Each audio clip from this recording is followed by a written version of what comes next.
Raadiyoo Sagalee Walabummaa Oromiyaati. Raadiyoon Sagalee Walabummaa Oromiyaa karaa marsariitii Independent Oromiyaa.org torbanitti yeroo lama kan isiniif dhiyaatu amma jalqaba. Raadiyoon Sagalee Walabummaa Oromiyaa akeeka qabsoo kan saba Oromoo bilisaaf biyya Oromoo walab sirna dimokiraasii faqaan bulu deebisanii gadi dhaabuuf godhamu deeggara. Akeeka qabsoo kana bal'isuufis hojjeta. Birmadummaan Oromoo dafqa dhiigaaf lafee ilmaan Oromoon dhugooma jedhee amana. Dhaggeeffattoota isaas wareegama qaalii kanaaf kakaasuuf carraaqa. Kun Raadiyoo Sagalee Walabummaa Oromiyaati.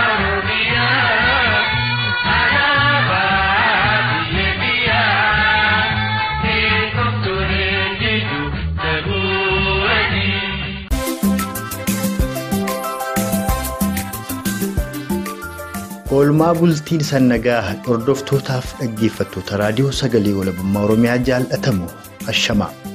Sagantaa tamsaasa kallattii Raadiyoo Sagalee Walabummaa Oromiyaa dilbata Amajji 6 bara 2019 guyyaa har'aatiin odeeffannoo kallattiin gara kutaalee Oromiyaa garaa garaatti bilbiluun walitti qabannee fi dhaamsa Raadiyoo Sagalee Walabummaa Oromiyaa haala yeroo irratti muum'effatu qabannee dhiyaanneerra. Turtiin keessan haga xumura sagantaa keenyaatti nu faana ta'uuf kan isan hawwatu gulaalaa suur sagalee Raadiyoo Sagalee Walabummaa Oromiyaa Mo'aa Buubaa fi Anaxiiqii Dhugaasaatii turtiin keessan haga dhumaatti nu faana ta'u.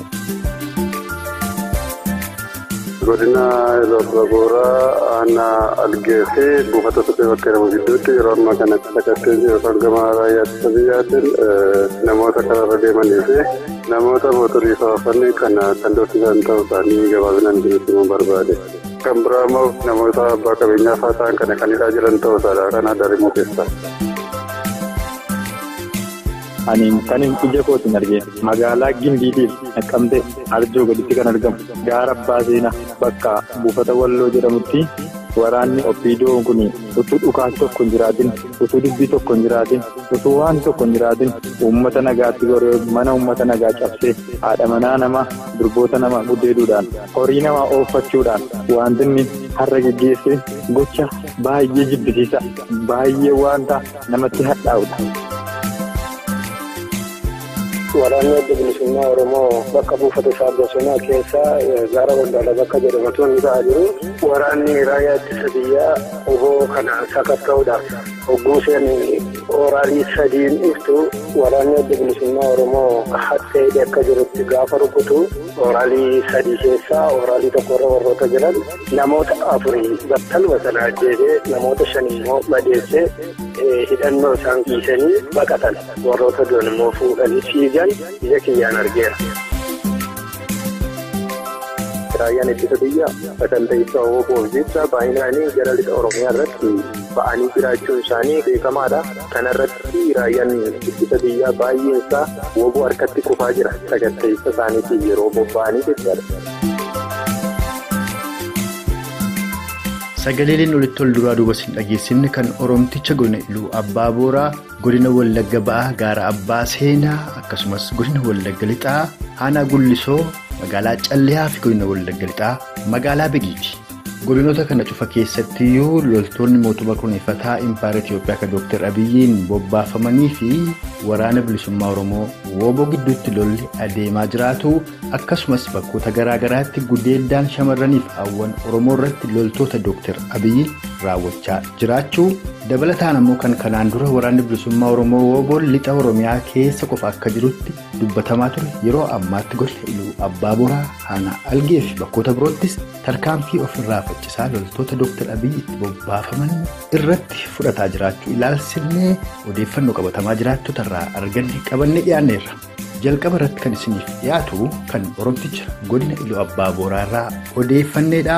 Innis waraanni bilisummaa Oromoo WBO'n godina Iluu Abbaa Booraa keessa jiraatuu fi guyyaa kaleessaas wal aleeluu san duras wal aleelaa akka turanii fi sababa sanaanis yeroo ammaatti ammoo loltoonni Dr. Abiyyi Oromoota nagaa gidirsaa jiraatu dargaggoota rifeensa guddifatan butanii achi buutee dhabamsiisuu fi abbootii qabeenyaa Oromoos hidhaa kan jiran ta'uusaa dubbataa.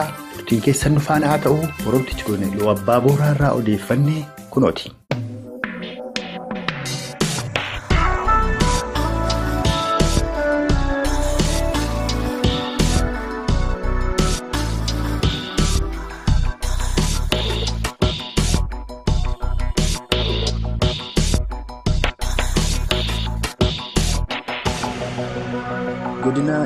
Abbaa Booraa keessatti waraanni bilisummaa Oromoo WBO'n loltoota mootummaa Impaayera Itoophiyaa kan Dr. Abiyyiin bobbaafamanii obbo Sakattaan gidduutti lolateen WBO'n injifannoo guddaa galmeessee oolee jedhama.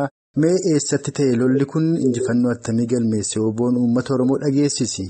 Guyyaa irraa kana walitti uumameetiin ture.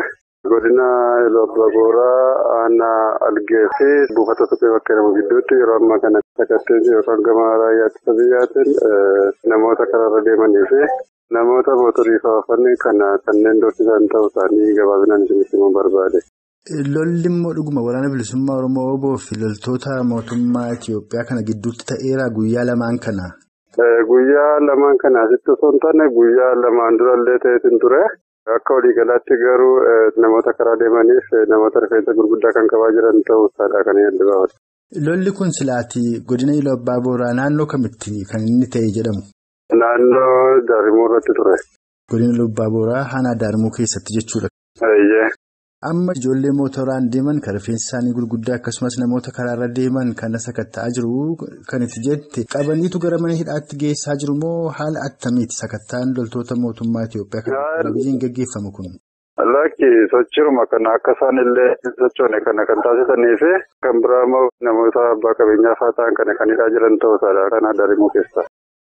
Odeeffannoo guutuun kan Oromticha Abbaa Booraa irraa arganne kana fakkaata kanatti aansuudhaan ammoo godinaa Wallagga Lixaa fi Wallagga Ba'aa gidduutti kan argamu gaara Abbaa Seenaa irratti loltoonni Dr. Abiyyi gara Lixa Oromiyaatti bobbaasee waraana bilisummaa Oromoo adamsaa jiran tarkaanfii ofirraa ittisaa waraanni bilisummaa Oromoo WBO'n fudhateen aleelamaa jiraatuu fi haarii sanaanis gaara Abbaa Seenaa ganda Wal'oo jedhamu keessatti ilmaan Oromoo gidirsaa jiraatuu shamarran Oromoos haadhaaf abbaa biratti loltoota Dr. Abiyyiin gudeedamaa jiraatuu fi haala waliigalaa yeroo ammaatti Oromoonni gaara Abbaa Seenaaf naannoo sana jiran keessa jiran ilaalchisee kan Oromticharraa odeeffannetu isiniif dhiyaataa itti dhiyaadha.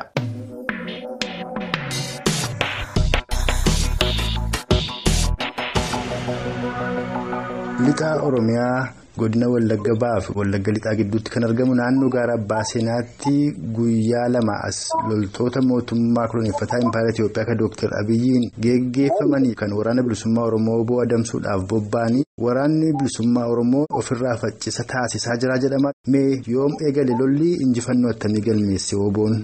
Waraana bilisummaa Oromoo duwwaa utuu hin taane kan inni barbaacha ta'ee Wallagga Lixaa Wallagga Ba'aa qabatee uummata Oromoo Wallagga jiran barbaacha dhufe waraanni Wayyaanee duwwaa utuu hin taane waraanni WBO'n durfamu keessumaa waraana Abiyyiif lammaadhaan geggeeffamanii har'a utuu hin taane kaleessa utuu hin taane kan inni jalqabee waggaa 27 guutuu uummata Oromoo cunqursaa ture uummata Oromoo gidirsaa ture uummati Oromoo lixa jiru immoo diddaa garbummaa kana hamma har'aatti itti fufee didee WBO'dhaan bulluunti adda bilisummaa Oromoo malee jedhee didee hamma har'aatti kan inni itti ciccee kaayyoo jaallansaa qabatanii deeman kaayyoo jaalna dhiiga madaa qabatee dhufe ittiin wareegamee ittiin du'e ittiin dhiiga Oromoo dhangala'e qabatee kan hamma har'aatti jiru.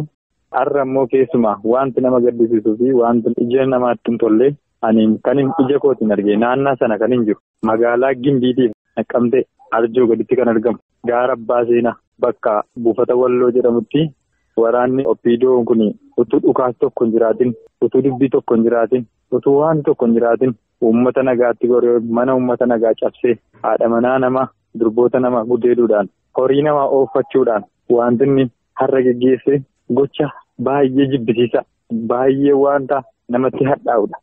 Waraana bilisummaa Oromoo WBO'tu achi jira isintu WBO qallaba jechuudhaan uummata nagaa ayyaana boriitiif farsoo naqatee saawwa isaa qalatee qophaa'aa jiru gidirsee uummata kana lafanni itti horii sana qalachuuf jedhutti irraa fudhatee sokkee dhangaanni qopheeffate hundumaa gadi baasee lafatti gannaqee sakaan nyaatee mucaa durbaa achi keessa jirtullee ta'ati sana gadi baasee dagatti geessee wajjin jiraatee ija keenyaan kan nuun arginedha jechuudha har'a. Egaa gudeeddaan kun kaleessas godina Horroo Guduruu Wallaggaa keessatti raawwatee mucoon dubaraa Oromoo tokko itti dabranii miidhaa maarraan ga'anii hospitaala naqamtee akka isheen galgala edaa geeffamteen dhaga'ee ture. Gudeeddaan har'aa kun immoo bifa haaraadhaan jechuudha kan inni gaara Abbaa Seenaa irratti shamarran Oromoo xixiqqoo irratti raawwataa jiru. Kaleessaa sanallee quba nan qaba. Naannaa sanatti kan isaanii intala kana gudeedan har'allee hospitaala naqamtee kan isheen jirtu kun ergamaniiti malee Amaaras ta'u Tigrees ta'u Oromoos ta'u namni dhalatee lubbuudhaan jiru gochi akkasii gochuun baay'ee nama ulfaata. Inni har'aa immoo isa humnaati. Isa dhoksaa utuu hin taane ifatti wanta ta'aa jirudha. Utuu abbaan ilaalu, utuu haati ilaaltu, utuu obboleessi ilaalu kan isaan irraa fudhatanii gadi baasanii wajjin akkasitti lagatti gadi geessanii wajjin jiraatanidha. WBO'n naannoo sana jirre jechuudhaan isintu nyaachisa jechuudhaan kan isaan uummata natti dararanii utuu qaamni kamiyyuu ta'u dhufee ilaalee waan nama gaddisiisu wanta achitti ta'u kana duwwaas miti. Guyyaa 3 dura najjoo naannaa kaampii waraanni Wayyaanee itti galtutti dubartii kasala gabaatti nagadattee manatti galuudhaaf utuu isheen deemtu dubartii kanallee waraanni OPDO kun karaatti qabachuudhaan lagatti gadi geessanii gudeedaniiru. Kana duwwaas miti. Lixa Wallaggaa naannaa Aayiraa keessaa immoo Baqqal lafa jedhamutti akkasuma gochi akkasii raawwatee ture. Ji'a 3 darban kana keessa waraanni Abiyyiif lammaadhaan geggeeffamanii uummata Wallaggaa kana qabeenya isaa saamuudhaanii ajjeesuudhaanii gocha jiggaasisaa kana gochuudhaan wanta bushan yookiin immoo wanta hirra turan itti fakkaateeti kan isaan kana godhan. Kun immoo wanta nuun booddeetti deebisume. Kanaaf sichitti ganaayyuu itti fufnee qabsoomna. Nama tokkotu hin taane uummata Oromoo lixa jiru hundi isaaniiyyuu waraanadha. Wanta wal lama gaafachiisu miti. Waraanni OPDO kun immoo waraanni Abiyyiidhaan durfamu kun immoo bakka WBO'n jiru barbaadna jechuudhaan bosona keessa deemanii osoo barbaadanii ofii isaaniitti rukutamanii jechuudha. Mandara keessas miti, karaarras miti, bosona walakkaatti kan inni dhaame waraanni Wayyaanee kun. Abbaa seenaa Walloo safarii garasitti kan isaan dhaamani.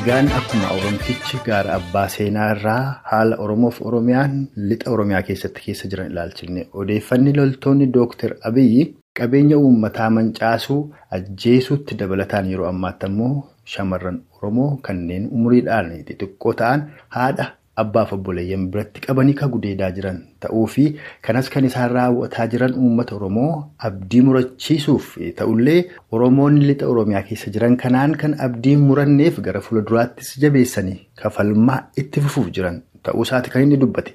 Mee kanatti aansuudhaan immoo gara lixa Oromiyaattan sin deebisa. Oromtichi godina Wallagga lixaa Haanaa Gullisoo ganda yookaan magaalaa Calleyaa irraa wareegamuu miseensa waraana bilisummaa Oromoo Jaalboonsaa jedhamuuf sirni awwaalchasaas ganda Calleyaa keessatti dilbata irraa raawwachuu sirna awwaalchasaa kanarrattis Oromoonni lakkoofsaan danuu ta'aniif waraanni bilisummaa Oromoo argamuu kan nutti mee Oromtichi godina Wallagga lixaa Haanaa Gullisoo haala waliigalaa Oromoonni lixa Oromiyaa keessa jiranis ni dubbataa turtiin keessan ammas nu faanaa ta'uu Oromtichi Haanaa Gullisoo irraa odeeffanne dubbisaa akka taanu kanatti aanfata.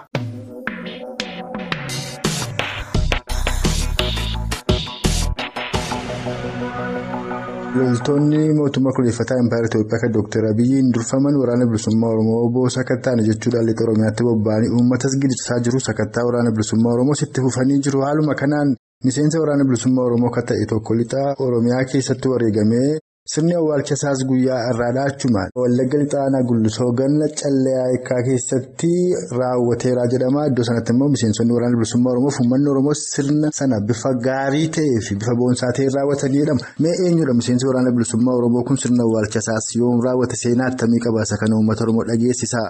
Jaallee wareegame kun Jaalboonsaa jedhama. Maqaan dhaloota isaatii Tamasgeen kan jedhamu kan dhalatee guddate godina Horroo Guduruu Wallaggaati.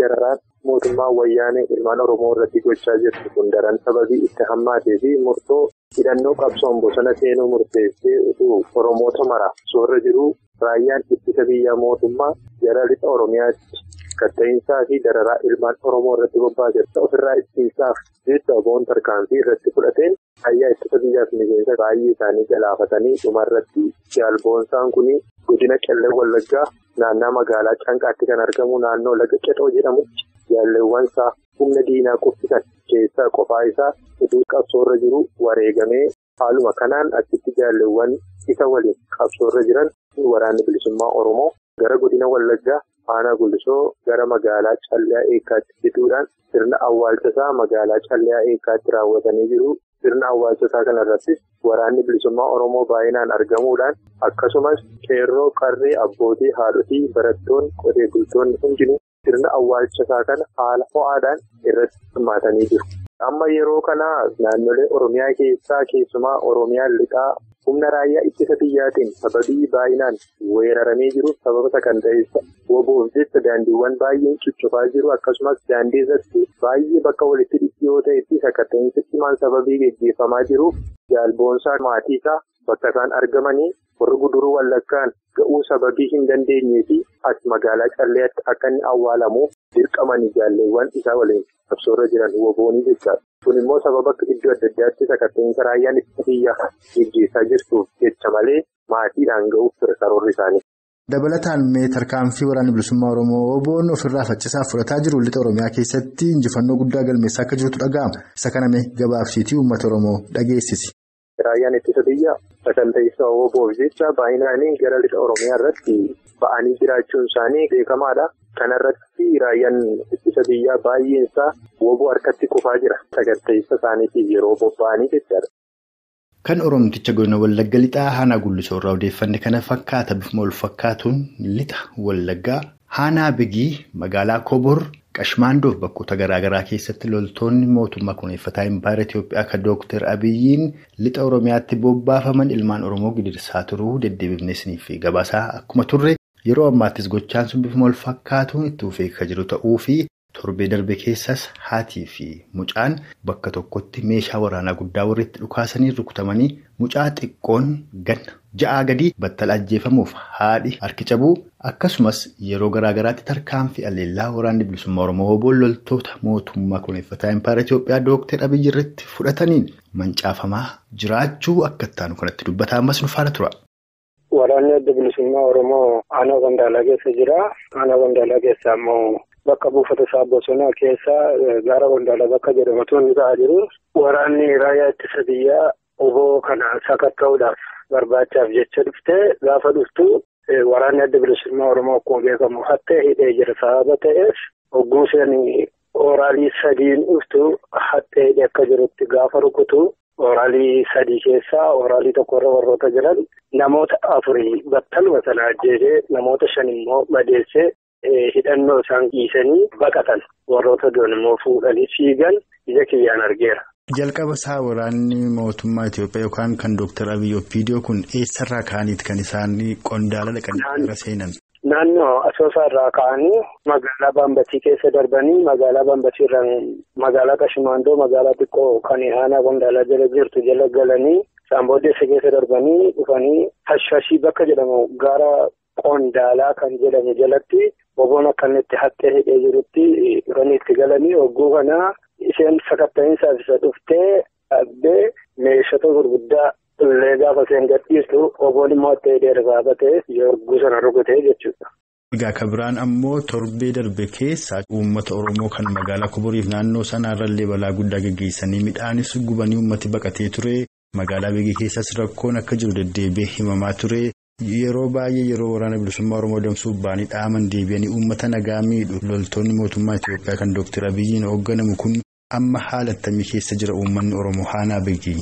Uummanni Oromoo Haanaa Bigii Qondaalaa sodaa tokkoyyuu hin qabu haa ta'u malee garuu waraanni raayyaa ittisa biyyaa Dooktar Abiyyiitiin hoogganaman ergaman kun wagguu WBO sakatta'insaaf dhufu milkaa'uu danda'u sababa ta'eef dhaqee uummata nagaa situ WBO kana keessummeesse jedhee miidhaa gurguddaa irraan gahaa jira jechuudha. Fakkeenyaaf amma torban darbe Wallagga lixaa magaalaa Koboritti Haanaa Bigii jechuudha.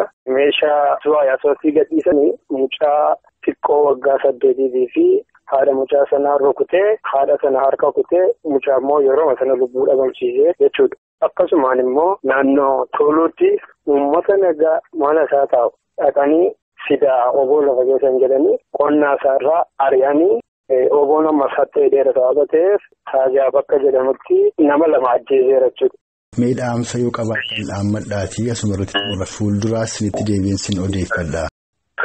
Dhaamsiin qabu tokko humni raayyaa ittisa biyyaa Dr. Abiyyiin ajajamu oboo barbaachaaf yookaan tattaaffiinsa obootiif kan adeemu kuni hammanni uummatarraa deebi'ee uummata keessaa bahutti tasa lubbuun uummataas qabeenyaan uummataas baduu dhiisu. Kanaafuu mootummaan kun akka inni raayyaa ittisa biyyaa kan gara kaambiitti yookaan mooraatti deebisee uummati nagaasaa jiraatu jechuun barbaada. Akkasuma immoo Oromoon aadaadhaanis seenaadhaanis tokko. Kanaafuu Oromoo Wallaggaa, Oromoo Gujii, Oromoo Jimmaa, Oromoo Arsii jedhee wal qooduu hin danda'u. Gaafa Oromoonni tokko addanaa miidhamu Oromoonni tokkos inni Jimmaa jiru, inni Arsii jiru, inni Dirree Daawwaa jiru, inni Amboo keessa jiru akka waan ofiisaatiin miidhameetti. Kanaafuu warrooti daldala siyaasaatiif adeemanii gareen paadaa'oo jechuudha. Haa ta'aman kan akka Addisuu Waraggaa, kan akka Milkeessaa, kan akka Lammaa ta'an kun warroonni miidiyaalee kanneen akka feesbuukii kanneen akka TV mataa isaaniitiin ammaa kaasanii akka of qusatan. Dandiireeraa saffisa deemuu aduun osoo niin karaatti of beektee biyya gadhiiftu jarreen garaan keessi qoraanti. Firuma ofii reeffatti haamtu duraan illee fira wallaala. Kophaa loluun taphanuun baasu gamtaan loluutu irra caala. Gamtaan loluutu irra caala. Cimnee loluutu irra caala. Gamtaan loluutu irra caala. Cimnee loluutu irra caala. Loliyaa qeerroo irree tokkummaa cimsinaa gamtoomne tokkoomne diina buqqifnaa. Loliyaa qeerroo irree tokkummaa cimsinaa gamtoomne gamtoomne diina buqqifnaa. Loliyaa qeerroo irree tokkummaa cimsinaa gamtoomne tokkoomne diina buqqifnaa. Loliyaa qeerroo irree tokkummaa cimsinaa gamtoomne gamtoomne. Egaan hordoftootaafi dhaggeeffattoota raadiyoo sagalee walabummaa Oromiyaa jaallatamu turtii nu faana qabaattaniif horaa bulaa. Kanaan dura karaa sabquunnamtii fi miidiyaalee hawaasummaa garaa garaadhaa waraanni bilisummaa Oromoo lixa Oromiyaa keessa akka jirutti kan odeeffamaa ture. Haa ta'u malee yeroo ammaatti waraanni bilisummaa Oromoo giddugala Oromiyaa godina Shawwaa lixaa aanota garaa garaa keessattis loltoota mootummaa kunuunfataa Impaayera Itoophiyaa Dr. Abiyyitti bobbaase aleelaa jiraatuu fi bifuma wal fakkaatuun godina Iluu Abbaa Booraa keessattis waraanni bilisummaa Oromoo loltoota Dr. Abiyyi itti bobba'anii jiran ofirraa haadhaa jiraatuu isaati dhagaa jiru. Gama biraatiin ammoo yeroo garaa garaatti maqaa jaarsummaatiin akkuma Oromoo gufachiisaa turaniif gootota Oromoo qaqqaalis dhabamsiisaa turan yeroo ammaattis jaarsummaan shiraasuun deemaa akka jiru ta'uu isaati. Haa ta'u malee baatiilee 1-2 darban keessa gara lixa Oromiyaatti jaarsoliin bobba'anii obbo Baqqalaa Garbaa fi obbo Jawaar Mohaammed dabalatee yeroo Oromoota dubbisanitti Oromoowwan qaqqaalii waltajjii qophaa'e sanarratti dubbatan yeroo ammaatti butanii achi buutee dhabamsiisuun akkuma itti fufetti jira. Hidhaa fi dararaan butanii achi buutee dhabamsiisuun lixa Oromiyaa keessa ture kun yeroo ammaatti giddugala Oromiyaa fi godina Iluu Abbaa Booraa keessattis kan babal'atee jiru ta'uusaa immoo Oromoota odeeffanneerraa isin dhageessifneerra. Meegaa kanatti aansuudhaan amma muuziqaa ce'umsaa kana booda dhaamsa raadiyoo sagalee walabummaa Oromiyaa dhimma yeroo irratti muummeffatu murteessaa ta'e isin dhageessifnaa. Kan harkaa qabus moo abuubaatii turtiin keessan nu faana haa ta'u.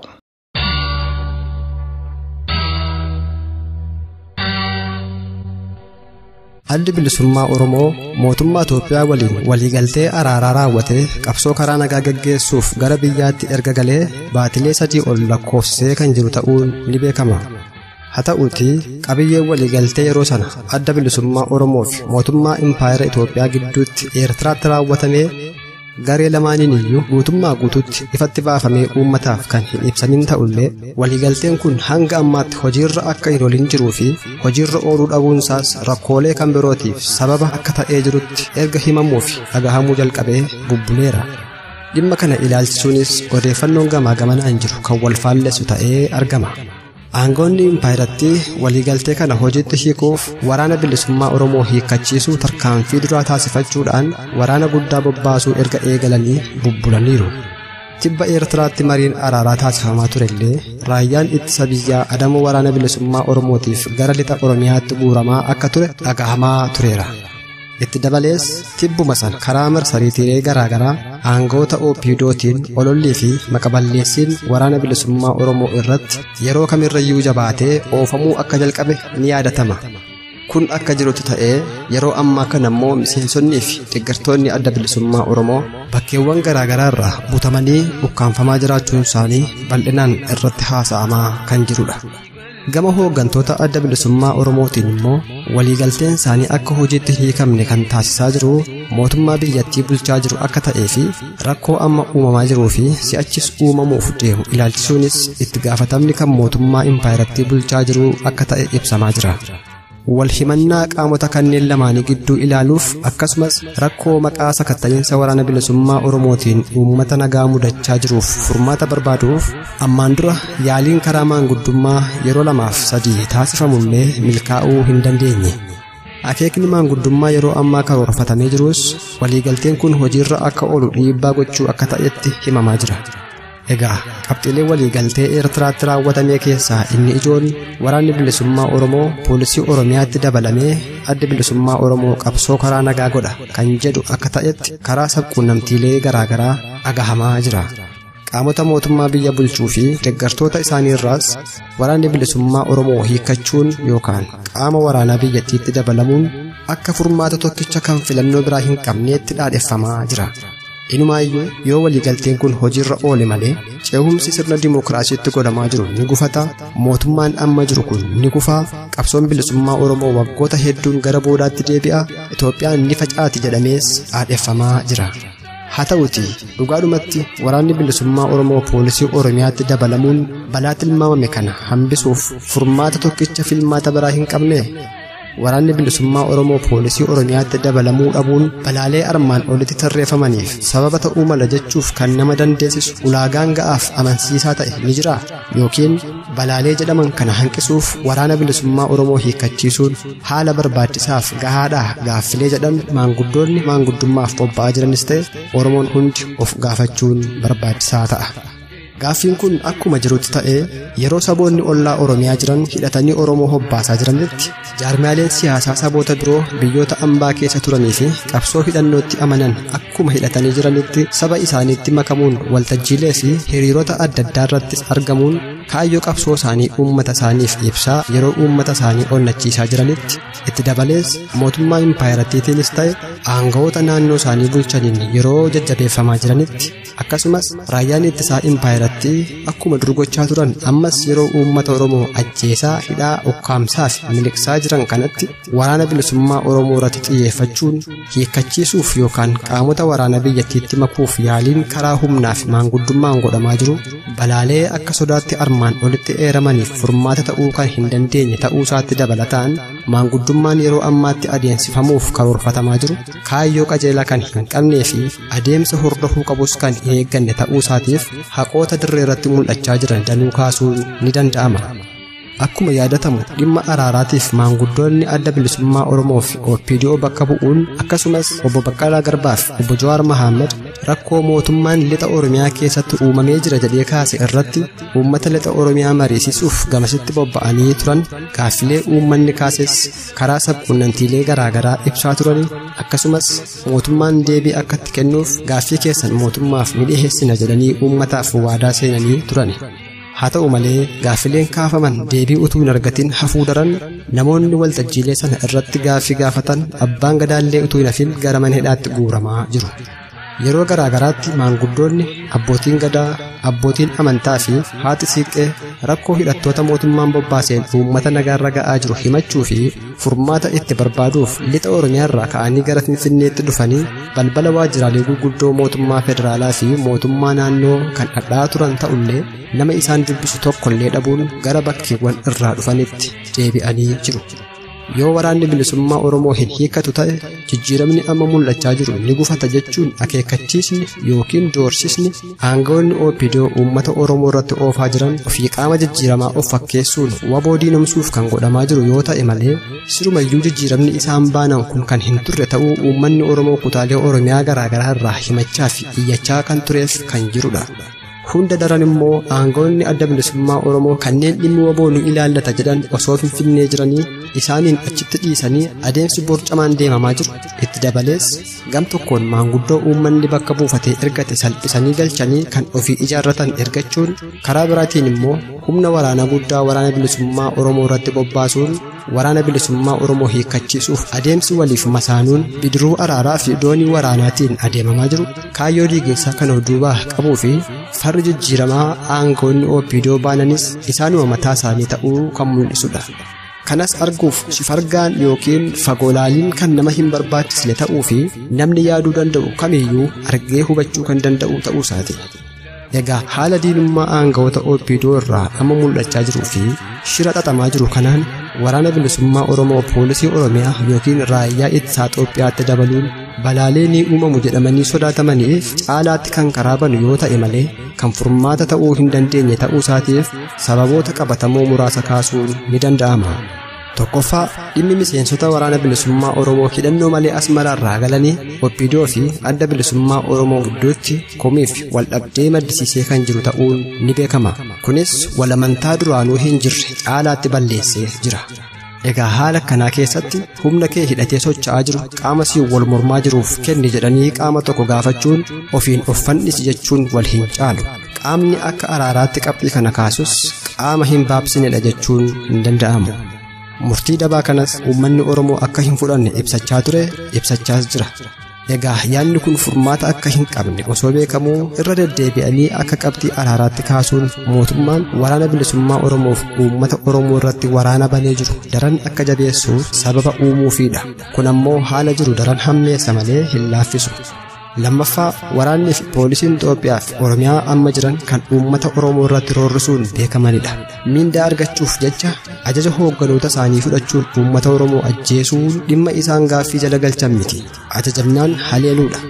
Waraanni bilisummaa Oromoo garuu waraana uummataati. Kan roorroo uummatarraa ittisuuf ijaarame kan bilisummaa uummataaf falmuuf dhaabbatedha. Xiinsammuun isaanii adda adda.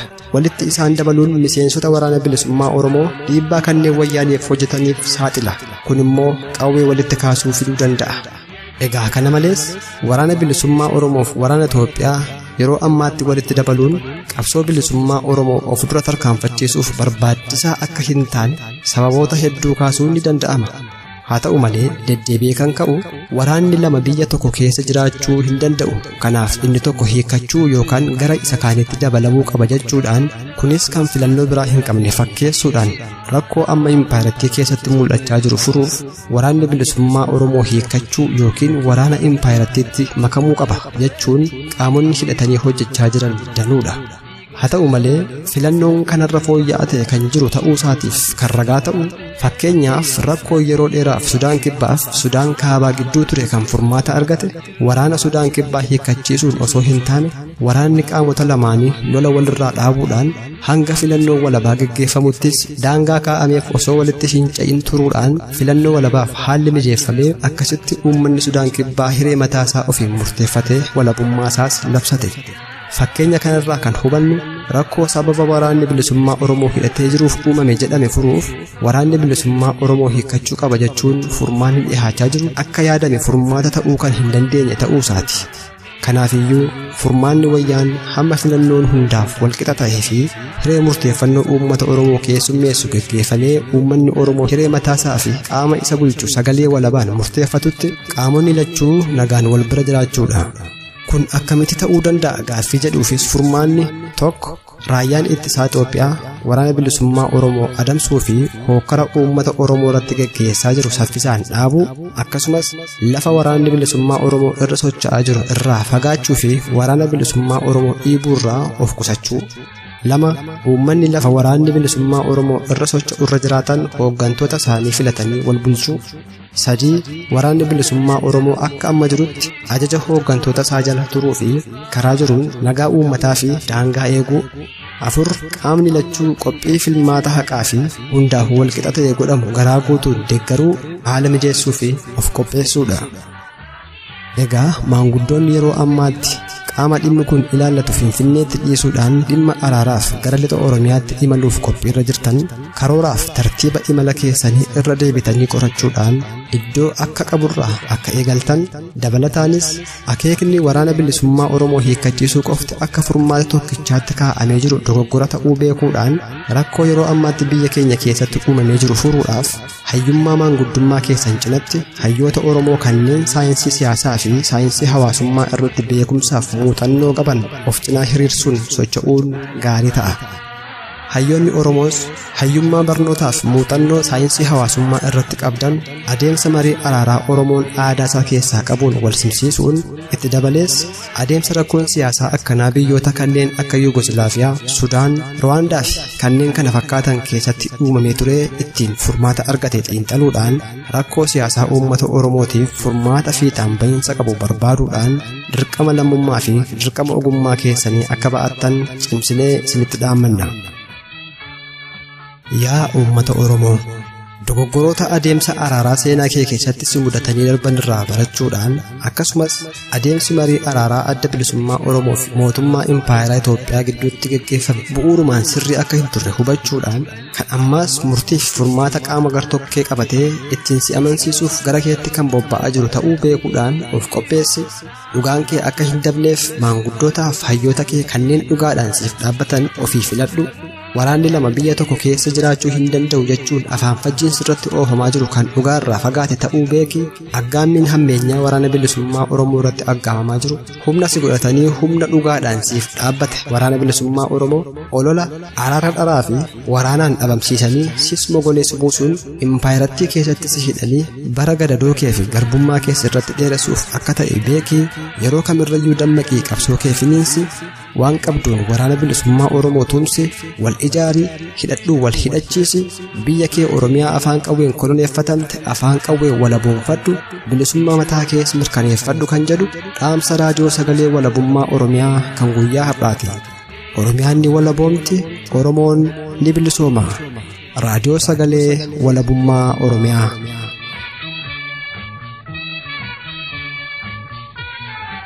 Egaan hordoftootaaf dhaggeeffattoota keenya jaallatamoo sagantaan keenya guyyaa irraa armarratti qaccaa'eera. Waan nu faana turtaniif horaa bulaa walleettaanu kan isin afeeruun kan dhagaa isinitti dhaammatu hantiiqii dhugaa isaatii horaa bulaa.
loon abbaa korra basuufa irroobamoo roobnaan baarii kunkuufa irroobamoo roobnaan baarii kunkuufa saanama roobnaan baarii kunkuufa kinkumkuma roobnaan baarii kunkuufa malkaamuuni roobnaan baarii kunkuufa godiyyanni roobnaan baarii kunkuufa loon abbaa korra basuufa irroobamoo roobnaan baarii kunkuufa.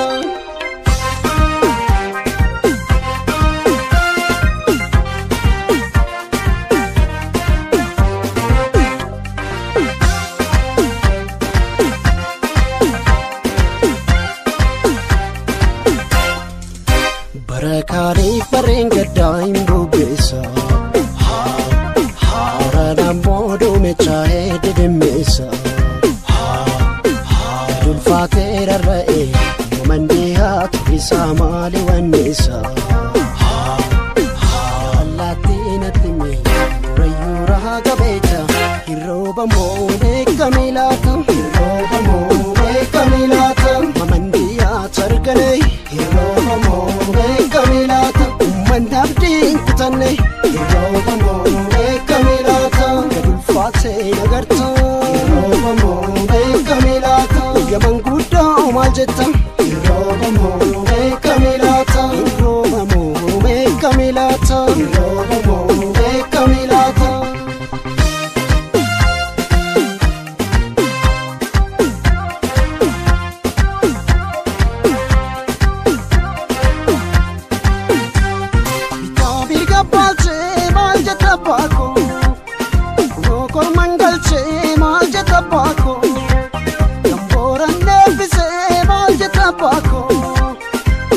Just